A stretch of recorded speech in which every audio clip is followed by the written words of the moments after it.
wabarakatuh.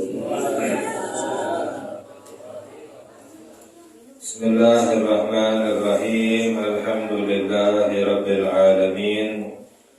Wassalatu wassalamu ala sayyidina Muhammad miftahi babi rahmatillah adada ma fi ilmillah. Salatan wa salaman daimaini bidawami mulkillah wa ala alihi wa sahbihi wa man wala. Allahumma la ilma lana illa ma 'allamtana wa la fahma lana illa ma 'allamtana innaka antal alimul hakim. Allahumma akhrijna min dhulumatil wahmi wa akrimna bi nuril fahmi waftah lana abwaaba fadlika wa rahmatika wa khazaini ilmika bi rahmatika ya arhamar rahimin. Allahumma inna nas'aluka fahman nabiyyin wa hifdzal mursalin wa ilhamal malaikatil muqarrabin. Allahumma aghnina bil ilmi wa zayyinna bil ilmi wa akrimna bit taqwa wa jamilna bil afiyah ya arhamar rahimin. Amin ya rabbal alamin. Alhamdulillah, segala puji milik Allah. Kita bersyukur kepada Allah. Kita berkumpul kembali di dalam perkumpulan zikir kita menyebut nama Allah Subhanahu wa ta'ala. Kita berkumpul kembali di dalam perkumpulan salawat kepada Nabi kita Nabi Muhammad sallallahu alaihi wasallam. Kita berkumpul di dalam perkumpulan majelis ilmu, yaitu perkumpulan yang dicinta oleh Allah, perkumpulan yang diridhoi oleh Allah, perkumpulan yang diberkahi oleh Allah Subhanahu wa ta'ala. Semoga kita mendapatkan keberkahan dari Allah Subhanahu wa ta'ala. Amin ya rabbal alamin. Dan kita mengkaji ilmu agama agar kita menjadi orang yang berilmu, agar kita menjadi orang yang berilmu. Siapa itu orang yang berilmu? Orang yang berilmu bukan orang yang banyak hafalannya. Orang yang berilmu bukan orang yang pintar. Orang yang berilmu bukan orang yang bisa menyebutkan ilmu-ilmu yang ada di dalam kitab. Tapi yang namanya orang yang berilmu itu adalah orang yang takut kepada Allah Subhanahu wa ta'ala. Jadi yang namanya orang berilmu adalah orang yang takut kepada Allah, itu adalah orang yang berilmu. Di dalam Al-Quran Allah Subhanahu wa ta'ala berfirman, innama yakhshallaha min ibadihil ulama. Sesungguhnya orang-orang yang takut kepada Allah adalah ulama. Ulama itu adalah orang yang berilmu. Orang yang berilmu, mereka itulah orang-orang yang takut kepada Allah. Jadi orang yang banyak hafalannya, orang yang pintar tapi tidak takut kepada Allah, tidak disebut ulama. Di dalam hadis juga disabdakan oleh Nabi kita Nabi Muhammad sallallahu alaihi wasallam bahwa innamal ilmu khasyatun. Sabda Nabi kita Nabi Muhammad sallallahu alaihi wasallam, ilmu itu adalah takut. Yang namanya orang berilmu adalah takut kepada Allah Subhanahu wa ta'ala. Makanya setiap kali takutnya seorang hamba kepada Allah lebih besar, berarti lebih tinggi ilmunya, lebih dekat dengan Allah Subhanahu wa ta'ala. Mengapa Nabi kita Nabi Muhammad sallallahu alaihi wasallam beliau adalah orang yang paling berilmu? Karena beliau adalah orang yang paling takut kepada Allah. Dalam hadis Nabi kita Nabi Muhammad sallallahu alaihi wasallam beliau bersabda, "Ama wallahi inni la akhsyakum lillahi wa atqakum lahu." Nabi kita Nabi Muhammad sallallahu alaihi wasallam beliau berkata, sesungguhnya aku ini adalah orang yang paling takut kepada Allah dan orang yang paling bertakwa kepada Allah Subhanahu wa ta'ala. Jadi kita mengkaji ilmu agama bukan berarti kita disuruh menjadi orang yang banyak hafalannya, bukan. Akan tetapi kita mengkaji ilmu agama untuk menumbuhkan rasa takut kita kepada Allah. Lebih takut seorang hamba kepada Allah, lebih dekat dengan Allah. Lain halnya ketika kita takut kepada selain Allah. Ketika kita takut kepada selain Allah, kita jauhi. Ya, harimau misalnya, macan, kita takut kepada macan, kita dekati apa kita jauhi? Kita jauhi, ya. Kita takut kepada orang yang misalnya orang yang jahat, orang yang zalim, kita dekati atau kita jauhi? Kita jauhi. Ya. Takut kepada selain Allah kita jauhi, tapi kita takut kepada Allah justru kita semakin mendekat kepada Allah Subhanahu wa ta'ala, karena satu-satunya jalan agar kita selamat daripada murkanya Allah, agar kita selamat daripada siksanya Allah adalah kita dekati Allah Subhanahu wa ta'ala. Jadi kita berkumpul di dalam majelis ilmu, kita mengkaji ilmu agama agar kita mendapatkan cahaya ilmu. Apa itu cahaya ilmu? Menumbuhkan rasa takut kita kepada Allah Subhanahu wa ta'ala. Kita lanjutkan pembahasan kita, yaitu sampai pembahasan kita tentang kajian ilmu ihsan. Ilmu ihsan adalah ilmu yang memperbaiki hubungan kita dengan Allah Subhanahu wa ta'ala. Ilmu ihsan adalah ilmu agar ibadah kita ini diterima oleh Allah Subhanahu wa ta'ala. Banyak orang yang beribadah tapi ibadahnya tidak diterima oleh Allah karena tidak mengamalkan ilmu ihsan. Nah, yang pertama yang kita kaji ilmu ihsan adalah amalan yang pertama, yaitu adalah bertaubat kepada Allah Subhanahu wa ta'ala. Jadi amalan pertama yang bisa mendekatkan diri kita kepada Allah agar kita mendapatkan kemuliaan dunia dan akhirat, apa itu? Taubat kepada Allah. Karena yang menghalangi manusia, satu-satunya yang menghalangi manusia dari kemuliaan kebaikan dunia dan akhirat adalah dosa. Banyak orang yang bercita-cita, banyak orang yang berdoa memohon kepada Allah, berharap kepada Allah. Banyak orang yang menginginkan kemuliaan karunia dari Allah, tapi masih berbuat dosa, tak akan dapat. Orang yang mendapatkan kemuliaan adalah orang yang bertaubat kepada Allah Subhanahu. Allah akan memberikan semua permintaan kita, asalkan satu, jangan kita berbuat dosa. Orang yang bertaubat kepada Allah akan diberi semua apa yang diharapkannya, baik di dunia maupun di hari akhirat. Makanya amalan yang pertama untuk kita mendekatkan diri kepada Allah agar kita mendapatkan kemuliaan dari Allah adalah kita bertaubat kepada Allah Subhanahu wa ta'ala. Sebab apa? Sebab para ulama menjelaskan bahwa amalan yang paling afdal, apa amalan yang paling afdal? Apa ibadah yang paling tinggi? Meninggalkan perbuatan dosa.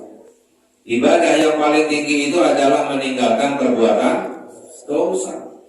Nah, dalam hadis disabdakan oleh Nabi kita Nabi Muhammad sallallahu alaihi wasallam, "Ittaqil maharim takun ahbadan nas." Tinggalkanlah perbuatan haram, kamu menjadi orang yang paling besar ibadahnya kepada Allah. Orang banyak ibadahnya tapi masih mengerjakan dosa, masih dianggap lemah ibadahnya, sedikit. Tapi orang ibadahnya dikit tapi meninggalkan dosa, itu ibadah yang paling besar kepada Allah Subhanahu wa ta'ala. Jadi kita bertaubat kepada Allah, kita mengkaji tentang masalah taubat. Kalau musannif radhiyallahu ta'ala anhu wa nafa'ana bihi, At-taubatu, apa itu taubat? Dijelaskan bahwa taubat itu adalah ar-ruju'u ilallahi ta'ala min tariqil bu'di ila tariqil qurbi. Yang namanya taubat itu adalah kembali kepada Allah Subhanahu wa ta'ala dari jalan yang jauh menuju jalan yang dekat. Jadi yang namanya taubat itu kita kembali kepada Allah. Karena orang yang berbuat dosa fa'innal ma'asi mub'idatun 'anillahi ta'ala, karena kemaksiatan itu menjauhkan kita dari Allah Subhanahu. Orang yang jauh dari Allah jauh dari rahmatnya Allah. Orang yang jauh dari Allah jauh dari keberkahan dari Allah. Orang yang jauh dari Allah jauh dari segala kebaikan. Orang yang jauh dari Allah jauh dari segala kemuliaan dunia dan akhirat. Nah, yang menjauhkan kita dari Allah adalah satu perbuatan dosa. Fa innal ma'asi mub'idatun 'anillahi ta'ala. Maksiat itu yang menjauhkan kita dari Allah Subhanahu wa ta'ala, mujibatun li sakhatihi wa 'iqabihi fid dunya wal akhirah. Kemaksiatan itu, perbuatan dosa itu yang mendatangkan murkanya Allah. Na'udzubillah min. Yang mendapatkan murkanya Allah. Orang yang dimurka oleh Allah sial hidupnya, dunianya sial, akhiratnya juga sial, celaka dunia dan akhirat. Wa iqabihi fid dunya dan wal akhirah. Perbuatan maksiat itu yang mendatangkan hukuman dari Allah baik di dunia maupun di hari akhirat. Orang berbuat dosa pasti ada hukumannya. Orang berbuat dosa pasti ada hukumannya di dunia dan di hari akhirat. Mau itu besok atau sebulan lagi atau setahun lagi atau mungkin 10 tahun lagi, pasti mendapatkan hukuman dari Allah. Makanya sebelum datang hukuman, agar kita tidak mendapatkan hukuman dari Allah, kita bertaubat kepada Allah Subhanahu wa ta'ala. Fatajibut taubatu min jami'iha 'alal fawri, maka wajib untuk bertaubat dari semua kemaksiatan. Wajib kita untuk bertobat dari semua kemaksiatan 'alal fawri, segera, secepatnya. Sebab menunda taubat itu adalah perbuatan dosa. Menunda taubat itu adalah perbuatan, orang taubat nanti aja taubatnya, itu adalah kemaksiatan. Karena taubat itu wajib 'alal fawr, segera. Kalau Allah Ta'ala di dalam Al-Quran, Allah Subhanahu wa Ta'ala berfirman, wa tubu ilallahi jami'an ayyuhal mu'minuna la'allakum tuflihun. Allah berfirman yang artinya, dan bertobatlah kalian semuanya wahai orang-orang yang beriman, la'allakum tuflihun, agar kamu mendapatkan kemenangan dari Allah Subhanahu wa ta'ala. Jadi orang yang menang, mendapatkan kemenangan dunia dan akhirat adalah orang yang bertobat kepada. Kalau nggak taubat, nggak akan mendapatkan kemenangan dari Allah Subhanahu wa ta'ala. Jadi wajib kita taubat, kalau bisa taubat setiap hari. Jangankan kita, dahulu Nabi kita Nabi Muhammad sallallahu alaihi wasallam, beliau bersabda, inni la astaghfirullah wa atubu ilaih fil yawm 70 marrah. Aku ini, kata Nabi Muhammad sallallahu alaihi wasallam, meminta ampun kepada Allah, bertaubat kepada Allah sehari 70 kali. Itu Nabi Muhammad sallallahu alaihi wasallam yang gak punya dosa. Ya, kita berapa kali taubatnya kita dalam sehari? Boro-boro sehari kita taubat kepada Allah, padahal dosa kita ini numpuk, melek mata udah berbuat dosa. Sampai mau tidur lagi, berapa banyak dosa kita, tapi enggak bertobat kepada. Jadi seharusnya kita ini setiap hari bertobat kepada, tobat dari semua kemaksiatan. Apalagi di waktu malam, di waktu tahajud, minta ampun, bertobat kepada Allah dari semua dosa. Orang yang bertobat kepada Allah itu adalah orang yang dicinta oleh Allah. Innallaha yuhibbut tawabin, sesungguhnya Allah cinta kepada orang-orang yang bertaubat. Jadi para ulama menjelaskan mengapa kok Nabi Muhammad SAW taubat padahal beliau nggak punya dosa. Beliau Nabi Muhammad taubat untuk mendapatkan cintanya Allah. Orang yang bertobat itu dicinta oleh Allah. Orang banyak dosanya, tapi taubat kepada Allah itu yang dicinta oleh Allah Subhanahu wa ta'ala. Wala tasihhu taubatu illa bi syurutin wahiyah, dan tidak sah taubat kecuali dengan syarat-syaratnya, yaitu apa saja syarat-syarat taubat agar taubatnya kita diterima oleh Allah, dosa kita diampuni oleh Allah. Yang pertama adalah tarkul ma'asi fil hal, meninggalkan maksiat ketika itu juga segera. Orang sambil taubat, sambil minta ampun, sambil istighfar, sambil main judi misalnya, nggak diterima oleh Allah istighfarnya. Sambil mabuk, sambil maksiat, sambil taubat kepada Allah, nggak diterima taubatnya oleh. Jadi yang pertama, taubat kita, syarat agar sah taubat kita diterima oleh Allah, meninggalkan maksiat saat itu juga. Wanadamu ala fi'liha fil madhi, dan yang kedua menyesal karena telah berbuat dosa. Menyesalnya itu karena telah melanggar perintahnya Allah. Menyesalnya itu karena telah berbuat dosa kepada Allah. Bukan menyesalnya karena bangkrut misalnya. Orang main judi misalnya, bangkrut baru menyesal, bukan taubat itu. Taubatnya karena menyesal. Orang makan narkoba misalnya, lalu sakit sekarat baru taubat, itu bukan taubat namanya. Nyesalnya karena apa? Karena sakit baru nyesal. Jadi menyesalnya itu adalah karena telah berbuat maksiat kepada Allah Subhanahu wa ta'ala. Lalu yang ketiga, wal azmu ala adamil audi ilaiha fil istiqbal. Yang ketiga adalah niat untuk tidak kembali melakukan dosa itu lagi di masa yang akan datang. Orang taubat tapi ada niat mau berbuat dosa itu lagi, taubatnya tidak diterima oleh Allah. Jadi harus ada niat gak akan mengulangi dosa. Ternyata setelah itu berbuat dosa itu lagi, taubat lagi. Yang dulu sudah diampuni oleh Allah. Yang penting niat untuk tidak kembali mengulang berbuat dosa. Kalau ternyata berbuat dosa itu lagi, ya jangan kalah dengan setan.